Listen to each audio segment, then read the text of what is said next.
passe maintenant au deuxième sujet évoqué par le président de PASTEF, le Premier ministre Ousmane Sonko, à savoir la question sécuritaire.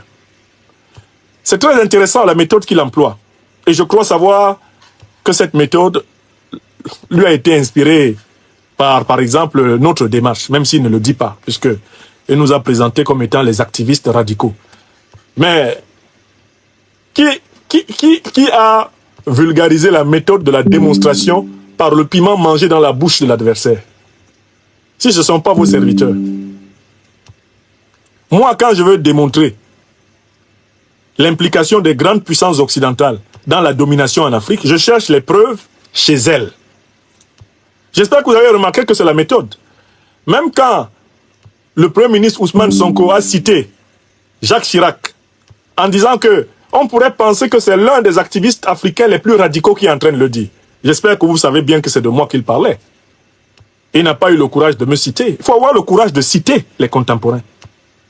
Il faut rendre hommage aux gens quand ils sont là. Il n'y a rien dans jalousie. Qui a fait l'usage le plus récurrent, le plus pédagogique possible de l'aveu de Chirac depuis 5 ans dans les réseaux sociaux africains? Qui vous a fait manger cette phrase de Chirac à toutes les sauces? Et il faut le citer, il faut dire, cette phrase souvent utilisée par le professeur Franklin Nyamsi, ou à Cameroun, ou à Sénégal, ou à Africa, n'est pas de lui, elle est de Chirac. Donc voilà le Premier ministre Ousmane Sonko qui plonge dans l'histoire de France. Il prend les actes de De Gaulle et il oppose les actes de De Gaulle, il les oppose, eh bien, à Mélenchon, il les oppose à l'élite politique française. Et il dit, mais De Gaulle n'a pas accepté que la France soit une colonie militaire américaine. Donc, le Sénégal n'acceptera pas d'être une colonie militaire française. De Gaulle n'a pas accepté que la monnaie américaine s'impose en France. Donc, le Sénégal n'acceptera pas que la monnaie américaine s'impose chez lui. Donc, Sonko montre que De Gaulle était souverainiste et se présente, lui et son ami et président Diomaye Faye, comme étant les De Gaulle du Sénégal. Ce qui met très mal à l'aise Jean-Luc Mélenchon. Et vous allez voir que quand Ousmane Sonko procède à cette démonstration, c'était la méthode du piment mangé dans la bouche de l'adversaire, Mélenchon ne tient plus dans sa place. Je vous invite à vérifier le nombre de fois que Mélenchon a bougé dans son fauteuil. Cette démonstration-là, on donnait à Mélenchon la bougeotte. C'est-à-dire que tous les vieux réflexes par lesquels il a pris l'habitude de ne pas accepter que les Africains lui disent ces vérités en face, ces vieux réflexes ressortaient pendant que le public applaudissait. Pourtant, Mélenchon est supposé représenter la gauche anticolonialiste, la gauche anti-impérialiste française. Mais même lui, il est mal à l'aise. Parce que pendant plus de 30 ans, il était de ceux qui servaient cette bouillabaisse à l'opinion française et africaine, selon laquelle il fallait tranquillement rester sous la garde des troupes françaises, sous la garde du franc CFA. Il fallait rester sous l'aile de la France aux Nations Unies. Les choses s'arrangeraient. Il fallait faire francophonie ensemble. Globalement, les choses s'arrangeraient. Mélenchon était dans cette bouillabaisse-là. Il l'a servi pendant des décennies. Et a eu beaucoup de peine à rencontrer des Africains qui lui disaient frontalement, ça doit cesser. Des amis m'ont rappelé après mon émission d'hier, l'attitude de Mélenchon quand le Mali a demandé à l'armée française de quitter son sol. Il faudrait retrouver les déclarations de Mélenchon. Quand les autorités maliennes ont demandé à l'armée française de quitter leur sol, allez retrouver ce que Mélenchon a dit à l'Assemblée nationale. Il a pesté contre le Mali. Mélenchon, là que vous voyez, il a menacé le Mali. Quand le Mali a expulsé l'ambassadeur français à Bamako, mais Mélenchon a dit tout le mal qu'il pensait du Mali, ayant même oublié que l'ambassadeur malien en France avait été expulsé et qu'on ne l'avait pas vu, lui, Mélenchon, pour dire tout le mal qu'il pensait de la diplomatie française. Donc, sur le sujet de la présence militaire, ce qui est intéressant avec Ousmane Sonko, c'est qu'il a utilisé les arguments de De Gaulle contre l'élite politique française. Il a été imparable. Et c'est la bonne méthode. Bien connaître l'histoire, notamment l'histoire de vos interlocuteurs, est une excellente condition pour leur démontrer qu'ils ont tort quand ils ont tort ou qu'ils disent vrai quand ils disent vrai.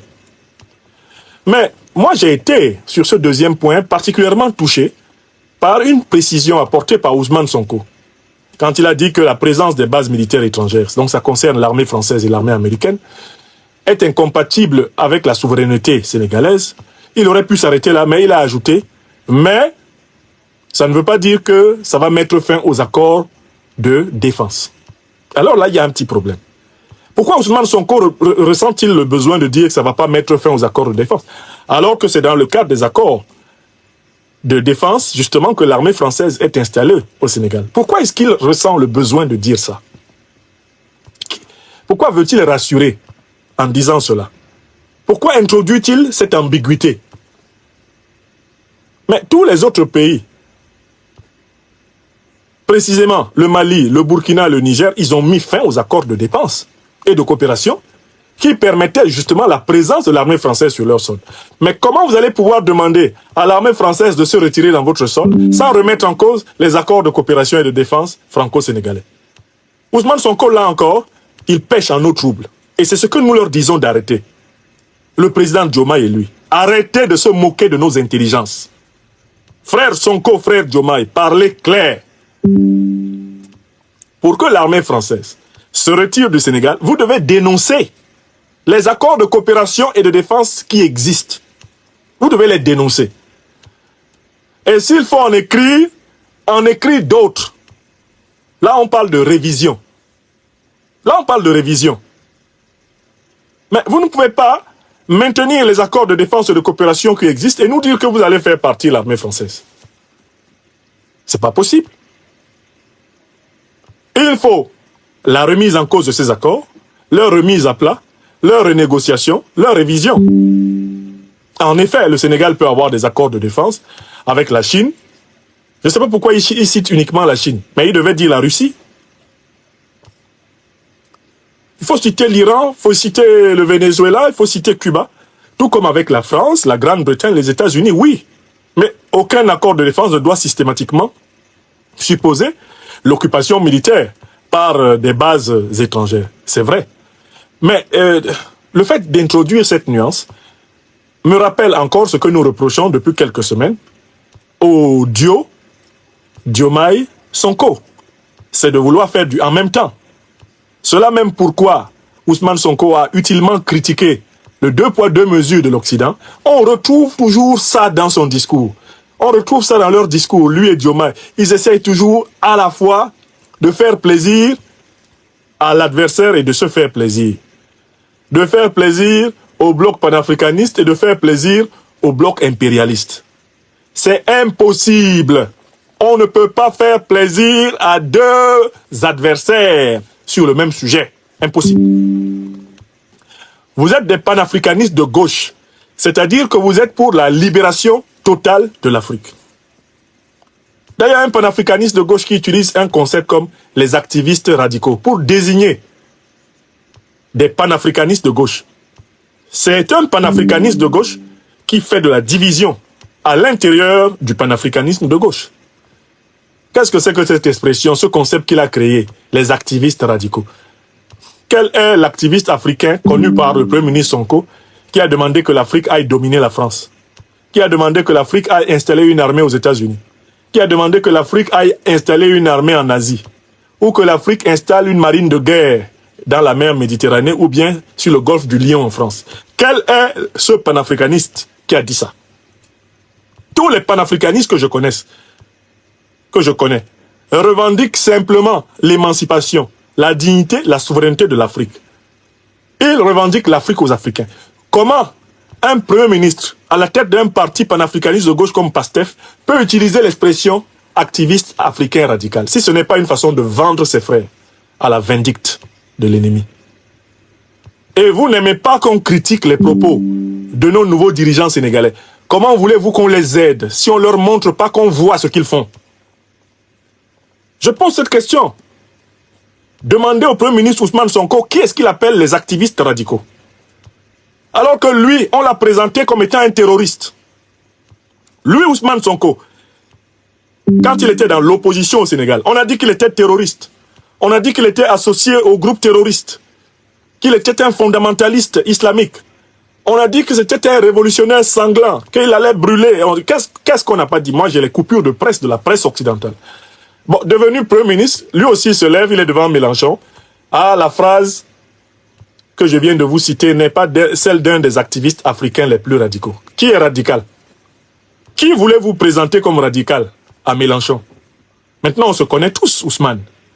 Donc, arrêtez, pour exister, de tenir un langage qui consiste à vendre vos frères à la vindicte de l'ennemi. Arrêtez ça. Arrêtez le foculisme, l'hypocrisie. Les petites phrases, arrêtez. Vous ne pouvez pas dire que l'armée française doit partir du Sénégal sans que les accords de défense et de coopération franco-sénégalais soient remis à plat. Ousmane Sonko, je vous le dis, intellectuellement, ça ne se tient pas debout. Vous ne pouvez pas le dire. Pour que l'armée française doive se retirer, il faut que le gouvernement sénégalais fasse une déclaration disant que il décide à partir d'aujourd'hui de considérer comme caducs les anciens accords de défense et de coopération et propose justement une nouvelle formule à son partenaire français, à son partenaire américain. Ça s'appelle une rupture d'accord ou une révision d'accord. Bon, tout cela est prévu dans les textes des accords. Comment est-ce qu'ils peuvent être rompus et comment ils peuvent être révisés. Et puis, dans cette affaire, notre frère Ousmane Sonko est désormais le Premier ministre. Donc, il ne doit plus faire partie de ceux qui commentent l'actualité pour la commenter. Il a la responsabilité de décider et il est le chef du gouvernement. Donc, il est la deuxième personnalité de l'exécutif sénégalais. Non, nous, on n'attend plus de lui des discours devant Mélenchon. On attend de lui un courrier. En tant que chef du gouvernement, si le président le lui autorise, un courrier aux autorités françaises pour leur demander, pour leur dire que le Sénégal a décidé de revoir les accords de coopération militaire et de défense. C'est ce qu'on attend d'Ousmane Sonko. On n'attend pas de lui beaucoup de conférences sur le sujet. Il a déjà beaucoup parlé de ces bases militaires avant. Il a déjà beaucoup parlé du franc CFA avant. Maintenant, il est Premier ministre. Il faut faire. Ibrahim Traoré ne nous a pas perdu le temps. Ibrahim Traoré à la tête du Burkina Faso n'a pas duré d'un mauvais rêve. Abdourahmane Tiani, vous avez vu en combien de temps il obtient le départ des Américains? En moins d'1 an. Il obtient le départ des Américains. C'est ça qu'on veut au Sénégal. Le temps des discours, pour ceux qui ont le pouvoir, le temps des discours est passé. Place à l'action. Et le discours doit porter sur l'action menée. Donc, le Premier ministre Ousmane Sonko est maintenant au pouvoir. Nous, qu'il présente comme étant les activistes radicaux, ben, nous sommes dans l'opinion, dans la société civile. Nous, on peut continuer à commenter l'action. Nous en avons le loisir. Nous ne sommes pas au pouvoir. Nous sommes dans l'opposition ivoirienne, dans l'opposition camerounaise, nous sommes dans l'opposition aux dictatures africaines. Mais nous ne sommes pas aux affaires. Vous, vous êtes aux affaires. Arrêtez de faire comme nous. Décidez. Et si vous décidez, mon frère Ousmane, président Bassirou, nous allons vous soutenir. Pas parce que nous sommes particulièrement contents de votre démarrage, mais parce que c'est dans l'intérêt de l'Afrique que vous aurez décidé. Nous devons faire la part des choses entre nos petites récriminations et les intérêts de notre continent. Wallahi billahi talahi. Ousmane Sonko, j'attends la signature du décret. Je vais donner 1 semaine d'émission pour vous soutenir quand vous aurez notifié la fin des accords de coopération et de défense ancienne génération et exiger leur révision et faire obtenir, comme le Niger vient de le faire, le délai de départ des bases militaires étrangères, françaises et américaines sur votre sol. C'est là-dessus que je vous attends. Dès que vous faites ça, je suis votre homme, je vous soutiens. Vous faites une phrase, moi je fais une conférence sur la phrase. Pour la faire passer le plus largement possible dans l'opinion. Mais ne comptez pas sur nous autres, que vous avez présentés comme les activistes radicaux. Ne comptez pas sur nous pour vous faire des cadeaux. Quand vous parlez, un double langage. On n'est pas dedans. Moi, je ne suis pas dedans. Quand vous direz des choses qui ne sont pas claires, je les critiquerai. Dites ça à tous mes frères et sœurs dans tout le Sénégal, du nord au sud en passant par l'ouest. Je critiquerai tout ce que je ne trouve pas clair. C'est ma fonction. C'est ma fonction. Et ça, je tenais à ce que ce soit clair. Donc voilà, un petit retour sur ces questions. Enfin, le dernier point que le Premier ministre Sonko a abordé, c'est la question des échanges économiques. Mais il faut que vous sachiez que le crédit occidental est essentiellement une mainmise sur nos matières premières. Quand le FMI, la Banque mondiale, l'Union européenne et les pays occidentaux prêtent de l'argent aux pays africains, c'est toujours dans leur monnaie qu'ils prêtent de l'argent. C'est-à-dire qu'ils créent de la monnaie. Ils créent de la monnaie en euros, ils créent de la monnaie en dollars. Mais qu'est-ce qu'ils donnent à cette monnaie créée par des écritures de la Banque centrale européenne, de la Banque centrale française, de la Banque centrale américaine? Qu'est-ce qui donne de la crédibilité à ces écritures de millions de dollars, de millions d'euros? Mais la seule chose qui donne de la crédibilité à tout ceci, ce sont les ressources naturelles des pays qui prennent des crédits auprès du FMI et de la Banque mondiale. Quand un pays comme le Sénégal s'endette auprès de la Banque mondiale, alors qu'il ne possède pas des dollars pour rembourser, mais la Banque mondiale lui dit, c'est pas grave, tu vas nous donner simplement 3 années de la zone de pêche la plus fructueuse du large du Sénégal. Ça va nous rembourser. Nous allons être prioritaires, nos opérateurs vont être prioritaires sur cette zone de pêche. Et ils disent, non, non, non, ne vous dérangez pas, on va simplement ramasser 300 tonnes de lithium dans la région de Makunda. Donc voilà des gens qui sont assis dans leur bureau à New York, à Washington, à Paris. Ils créent de la monnaie sur leurs ordinateurs et nous on ramasse des richesses réelles, on leur donne en échange de leur monnaie vide. Et quand ils nous font des petites lignes financières, des ouvertures de découvert sur leur compte bancaire et que nous venions dans leur économie, ils nous imposent ce qu'on a le droit d'acheter. Le Sénégal va aux États-Unis. Oui, vendez-nous des hélicoptères Apache, vendez-nous des chars de guerre Abrams, dernière génération. On a besoin de 50. Les Américains disent non. Mais les Sénégalais disent pourquoi? Ils disent non, ce sont des armes très létales. Nous, on ne peut pas vous vendre des armes létales parce que vous êtes un pays à gros risque. Mais écoutez, ce sont nos dollars.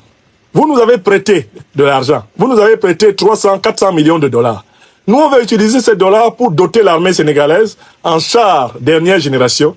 Et on veut former les mécaniciens de l'armée à la réparation de ces chars. Et on veut même installer une filière qui va reproduire ces chars au Sénégal. C'est ça qu'on veut faire avec les 400 millions. Vous dites non. Il faut que vous sachiez que 400 millions de dollars prêtés aux Africains n'ont pas la même valeur que 400 millions de dollars prêtés à un Américain. Un Américain aux États-Unis peut faire avec 400 millions de dollars qui lui sont prêtés par une banque ce qu'un Africain, un pays africain n'a pas le droit de faire aux États-Unis.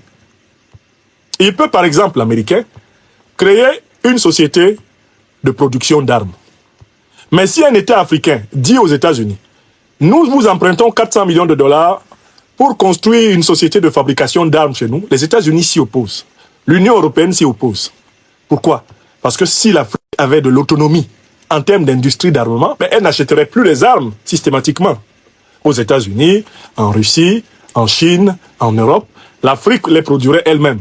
Et ce serait ainsi un rapatriement de main-d'œuvre, de valeur ajoutée, puisque l'Afrique a en plus la matière première avec laquelle on produit toutes les armes. Ce serait donc l'Afrique qui deviendrait pourvoyeuse du marché international. Il faut que vous sachiez que quand nos dirigeants prennent ces crédits, ils n'ont même pas l'autorisation de dépenser ces crédits sur les lignes essentielles de développement de leur pays. Ça leur est interdit. Quelqu'un te prête de l'argent. Tu veux tourner le dos pour aller faire de cet argent ce que tu veux. La personne marche derrière toi pour dire non, tu n'achètes pas ce blouson-là. Non, tu n'achètes pas ce chapeau-là. Non, non, non, non, non, achète plutôt des lacets. Va plutôt acheter du savon. Voilà ce qu'ils font. Et ils appellent ça les conditionnalités. Les conditionnalités. C'est quoi les conditionnalités? C'est l'obligation que le FMI et la Banque mondiale font aux pays qu'ils ont classés pauvres et très endettés de mal dépenser leur argent. De ne jamais dépenser leur argent dans une direction qui les conduise vers l'autonomie économique, politique, géostratégique, diplomatique. Non. Dépenser toujours cet argent dans une direction qui les entretienne dans la dépendance. Voilà pourquoi il n'y a aucun pays africain qui a été développé par le FMI ou la Banque mondiale. L'aide française au développement, depuis plus de 60 ans, n'a jamais permis à un pays africain d'être développé. En Afrique francophone. Parce que c'est fait pour les maintenir en situation de mendicité. Voilà les choses que je voulais absolument vous dire cet après-midi. Ça fait maintenant 1h15 que je vous ai entretenu. Je crois avoir purgé l'essentiel des sujets que j'avais en tête. Permettez-moi juste de vérifier Permettez-moi juste de vérifier que je les ai vraiment tous purgés. Voilà, je les ai purgés, mes chers amis. Je vous souhaite maintenant un excellent dimanche. Vous étiez 7000, plus de 7000 personnes en direct de cette émission, plus de 5090 sur YouTube. Vous étiez près de 1000 sur Facebook et près de 1000 sur TikTok. Je vous remercie de votre fidélité et je remercie celles et ceux d'entre vous qui avaient partagé cette émission et qui l'avaient protégée. Faso revient avec Yougou Yougou. Vous êtes sur Afrique Diverse TV. Et vous avez raison, chers téléspectateurs. Vous avez été les témoins privilégiés de cette analyse politique profonde et inspirante avec le Dr Franklin Nyamsi. Maintenant, c'est à vous. Réagissez en commentaire, partagez vos réflexions et vos idées. Si cette vidéo vous a éclairé, n'hésitez pas à l'aimer et à la partager avec vos amis. Ensemble, nous construisons l'Afrique de demain. Restez connectés sur Afrique Diverse TV pour encore plus d'informations et de débats passionnants. À très bientôt.